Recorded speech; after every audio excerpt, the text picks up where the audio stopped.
Yun yung tempo. Kailangan always, dun po tayo nakahawak. Hindi po tayo nakahawak sa isang kamay, hindi tayo nakahawak sa ilalim. Kailangan lagi tempo position yung hawak sa manibela. Then, pagka po umatras tayo, ano yung chinecheck natin o yung tinitingnan? Side mirror. It is yung rear view mirror sa side mirror. Habang nagda-drive, halimbawa sa highway. Kung may magtatanong sa inyo kung hindi ba tayo lalabas sa highway, hindi po. Kasi hindi tayo accredited ng LTO. Kaya hindi tayo pwedeng lumabas ng highway. Yung mga lumalabas po na driving school is accredited sila ng LTO. Tayo hindi, kaya dito lang po tayo sa side. Yung tinatanong ni Ma'am kanina na yung gear, tungkol sa gear. Sandal. Ano ma'am? Mag-gear tayo kapag apply ng sa change ng gear. Kasi i-step by step natin. Hindi ko pwedeng ituro sa inyo na mag-shift na agad kayo ng gear. Pero yung clutch control natin, hindi nyo pa naman kabisado. Paano tayo mag-change ng gear? Eh hindi pa nga kayo makapag-paandar ng first gear at reverse. Kaya kailangan step by step. Kung na-master nyo na yung pag-clutch control, ang ma-masterin po natin, forward, reverse ng diretso. Yung hindi kayo lumiligo. Naglalagay tayo ng mga cone. Kailangan hindi mabangga. Ang makabangga ng cone, ano po yung gusto nyo karusa? Magbabayad 5 piso o sasayaw na lang? 5 lang pala eh. Nagbayad na lang kaysa sumayaw. Ano? So, ganun yung gagawin natin. Step by step tayo. Hindi tayo pwedeng lumundag ng isa. Pag-aralan natin yung pang grade 3. Kung pang grade 1 pa lang yung ano natin. Opo. Linaw. Napansin ko kanina, nahihirapan kayo dun sa clutch control. Sa pag-angat. Ano po yung dahilan? Akala po kasi sir, nakaangat na.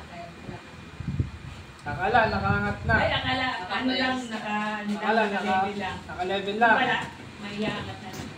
Yung tatlong lever, yung clutch po natin, clutch, for example, clutch, brake, gas. Ang kailangan nakatapak lang po dyan is tiptoe, yung dulo. Hindi po yung kalahati ng paa.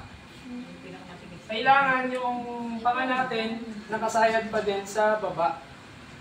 Kailangan pag tumapak tayo para nakakontrol natin yung yung pagtapak. Then dito i-position niyo yung paa niyo doon sa pagitan o halos pagitan nila. O kaya naman dito sa part na to. Yung paa nyo. Pag nasa part na to, yung paa, tsaka nyo siyang natapakan. Hindi po inaangat yung paa. Hindi po inaangat na ganun yung paa. Kailangan parang V. V-shape. Ganun lang yung tama. Angat. Hindi po yung bilis. Kasi once na yan, binilisan mo yung pag-angat, hininto mo, binilisan mo ulit. Ano mangyayari? Engine stall. O mamamatay. Bakit? Hindi consistent yung pag-angat mo. Kailangan dahan-dahan lang yung pag-angat natin. Hanggang sa maramdaman natin yung biting point. Ano po ba yung biting point? Yun yung parang nag-hesitate siya na mamatay. Yung nanginginig yung makina. Yun yung biting point. Pag nandun na kayo sa part ng biting point at ayaw pa rin umandar, gusto nang mamatay ng makina, lagyan natin ng konting gas. Pag bumapak tayo sa gas, dahan-dahan din. Dahan-dahan lang. Yung mga pinaapak ko ng gas, halos lahat naman kayo eh. Yung unang apak nyo, di ba? Taas lang RPM. Kailangan dahan-dahan lang din yung pag-apak natin sa gas. Ang kailangan ko lang is 1,000 to 1,500 RPM. Ano po ba yung RPM? Nakikita niyo yan doon sa may gilid ng dashboard. Katabi siya ng odometer. Nasa yung odometer, yung nasa gitna. Andun siya, katabi nun. Subukan yung kapakan yung accelerate, umaangat yun. Ang basa doon, hindi 1, 2, 3, 4. Ita-times nyo po siya sa 1,000. Kasi ang nakalagay lang dyan, 1, 2, 3, 4, 5 hanggang 8 yata o 10. Times 1,000 yan, kaya sinabi na 1,500 RPM o revolution per minute. Yun yung ibig sabihin ng RPM. RPM. Malinaw? Consistency po ang kailangan ko ha ng pag-angat ng clutch.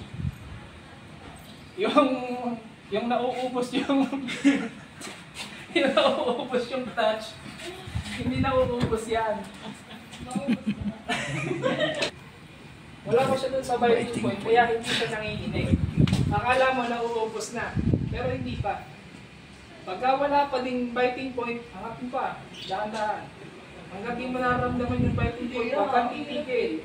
Pag naramdaman mo na, steady yung paa. Mararamdaman mo yun, umusad ng konti. Ngayon, kung ayaw niyang umusad, lagyan mo ng konting gas para kumanda. Pag nilagyan mo ng gas at ayaw pa rin kumanda, angat mo ng konti pa ulit yung clutch. Dahan-dahan ulit. Hanggang sa lumakad yung sasakyan. Malinaw?